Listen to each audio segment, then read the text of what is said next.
So I'd like to take a moment to talk about spiritual teachers, gurus, relationships to spiritual teachers, how to attune to a spiritual teacher for benefit, and also how to make the most of your relationship with a spiritual teacher.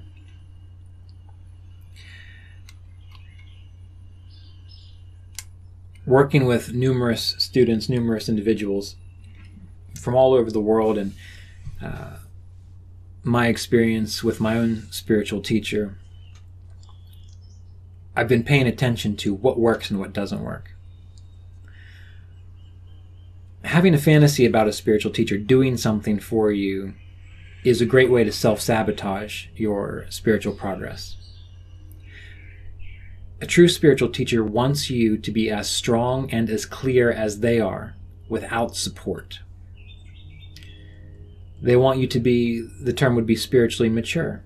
Just like when you were a kid and you saw the adults who were able to pay their mortgage and take you to school and do their work, that's a mature adult. You eventually grow into that. They're not dependent on other mature adults to help them.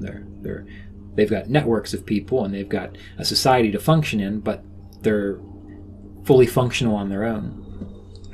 The spiritual teacher wants you to be fully functional on your own. When you attune to your teacher, you can do it by thinking about your teacher, because the people that you think about tend to impact how you live your life. And you know that to be true just on a very basic level. When you hang around people that are self-destructive, depressed, or frustrated, you tend to experience that too. When you spend time with people that are purposeful, mostly cheerful when it's appropriate, mature individuals, you tend to experience that too. That's on a very gross level, but it also happens in regards to the people that you think about. That's why it's very important to recognize who are your role models, because who your role models are, even on a very subtle level, will impact how you live your life.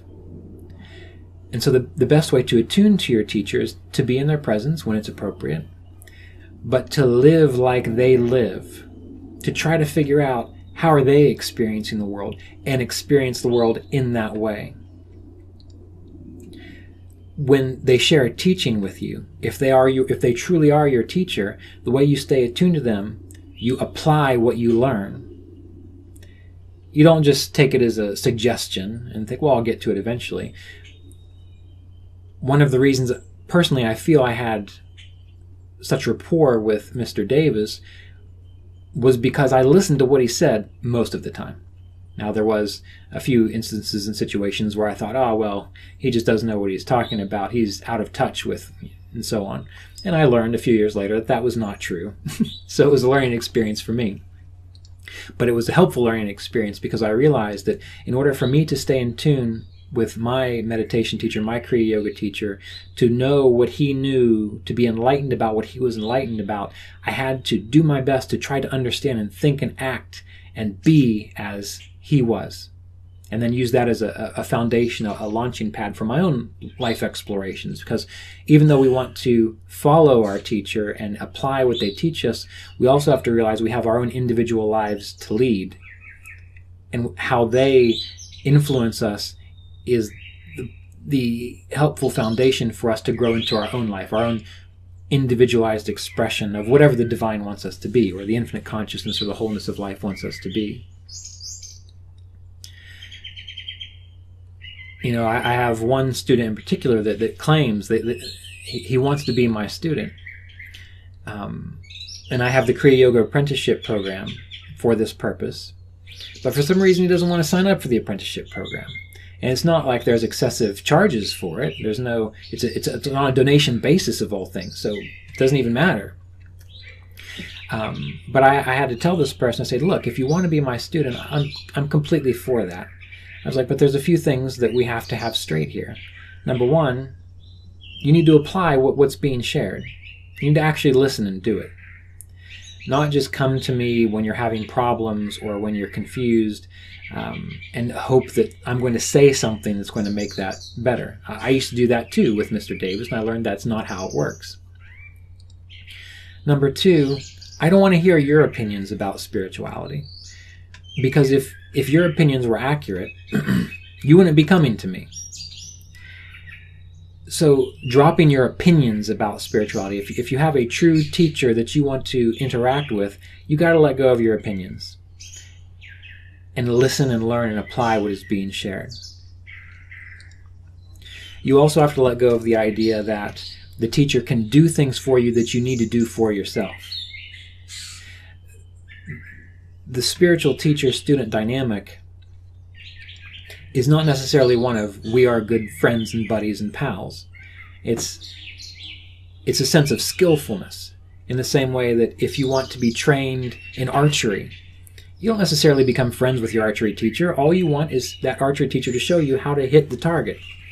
And the archery teacher can't do it for you, can't pull the bow back for you, but can give you skills and say, this is how it's done. Follow this procedure and you will figure it out.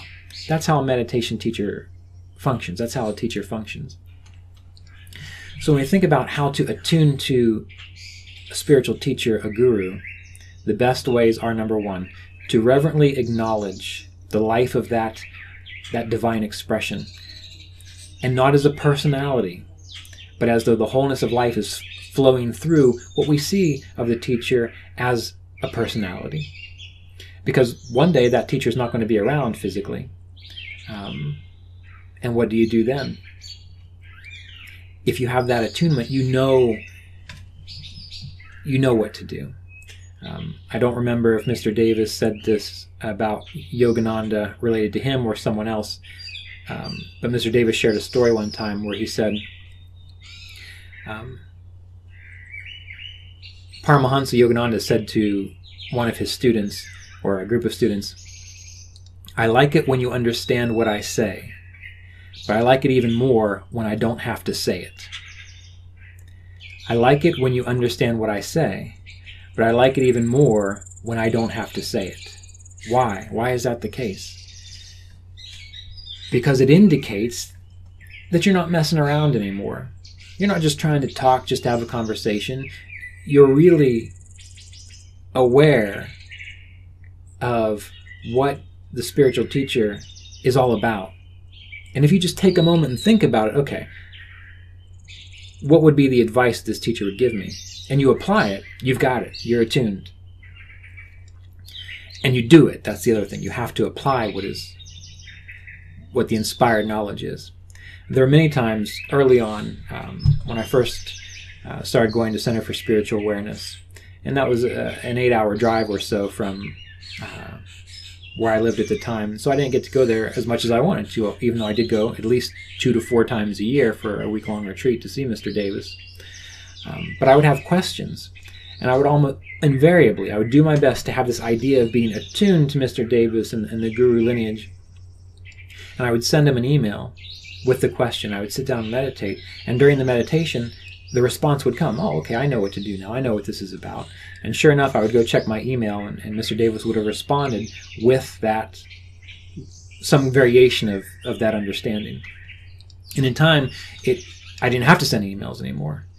It was just simply, I had a curious question about a spiritual topic or a way to be in life or something of that nature related to Kriya Yoga practice. And I'd meditate on it, and the understanding would come. That's why you have spiritual teachers. That's why you have spiritual texts. If you read the Yoga Sutras, if you read the Bhagavad Gita, if you study these things, what you are supposed to be doing to stay attuned to this wholeness of life is explained there. It's there. That's why you contemplate it. Again, they are not suggestions like, oh, maybe you should do it. No, that is what you do for self-realization to occur. That is what you do for greater peace to occur. The middle of the Bhagavad Gita, those middle chapters, there are characteristics of consciousness described that when you embody them, you decide to live as though they are a part of you, that unlocks self-knowledge. Those characteristics act like keys, that by living like that, self-knowledge naturally dawns and blossoms. And then you are naturally attuned to what the guru or the teacher wants you to know and be and do, and then you yourself grow to greater spiritual maturity. So this is how you stay attuned to a spiritual teacher. And you have to ask yourself, do I really want to have a relationship, a true relationship with a spiritual teacher or mentor? If the answer is yes, this is how it works. If you just want someone to talk to to have your opinions validated. That's not the situation. Go to a meditation group if you want that, because then you'll find all kinds of people with all their fancy opinions and how it should be done, and this technique says that, and that philosophy says this, and if you're a good person you should do it this way. Then you can do opinions all day long. But the relationship between a teacher and a student in this regard is a serious one. And if you're not going to take it seriously, don't even bother. And we've discussed how you take it seriously. So consider this when you're thinking about, how do I make the most of my relationship with a spiritual teacher, or how do I attune to my spiritual teacher or guru?